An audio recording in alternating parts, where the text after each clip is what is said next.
મનીષ દેસાઈ, પ્રમુખ, ખેડા જિલ્લા cricket association. Kheda જિલ્લાના સૌ ક્રિકેટ રસિકો જાણે છે કે છેલ્લા 7 વર્ષથી નડિયાદ ખાતે આઈપીએલ ફેન પાર્કનું આયોજન થાય છે. તેમ આવતીકાલે 11 તારીખ અને પરમ દિવસે 12 તારીખ 2 દિવસે રાધે ફાર્મ ખાતે આઈપીએલ ફેન પાર્કનું આયોજન કરવામાં આવ્યું છે, જેમાં 4 મેચો થનાર છે. આવતીકાલે પહેલી મેચ પંજાબ અને હૈદરાબાદ, બીજી મેચ ચેન્નાઈ અને દિલ્હી કેપિટલ, અને રવિવારે પહેલી લખનઉ અને ગુજરાત, અને બીજી મુંબઈ અને બેંગ્લોર. એટલે ખૂબ જ સારી મેચો થવાની છે આઈપીએલની. સૌ કોઈ એનો આનંદ લે. ત્યાં આગળ નિઃશુલ્ક પ્રવેશ છે, દરેક જણને ફ્રી પ્રવેશ આપવાનો છે.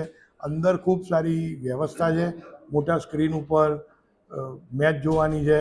અંદર ખાણીપીણીના સ્ટોલ છે જે ખૂબ વ્યાજબી ભાવે બધાને એમાં મળવાનું છે. નાના બાળકો માટે પ્લે ઝોન છે, સ્પેશિયલ કોઈ પ્રેગ્નન્ટ લેડી છે કે ખૂબ સિનિયર સિટીઝન છે તેમના માટે પણ બેસવા માટેની અલાયદી વ્યવસ્થા છે. નાનું મેડિકલ સેન્ટર જેવું પણ છે, કોઈને તાત્કાલિક જરૂર પડી તો. એટલે ખૂબ સારી વ્યવસ્થા છે. અને જેમ દર વર્ષે નડિયાદને આસપાસના લોકો જે આ ફેન પાર્કનો લાભ લે છે, આનંદ માણે છે, તેમ હું આ 2 દિવસ સૌ આસપાસના લોકોને અને નડિયાદના ક્રિકેટ રસિક લોકોને આ ફેન પાર્કમાં આવવા માટેનું આમંત્રણ પાઠવું છું. અને સહકુટુંબ ત્યાં આગળ આ મેચો જોઈ અને એન્જોય કરવા માટે સૌને હું અપીલ કરું છું.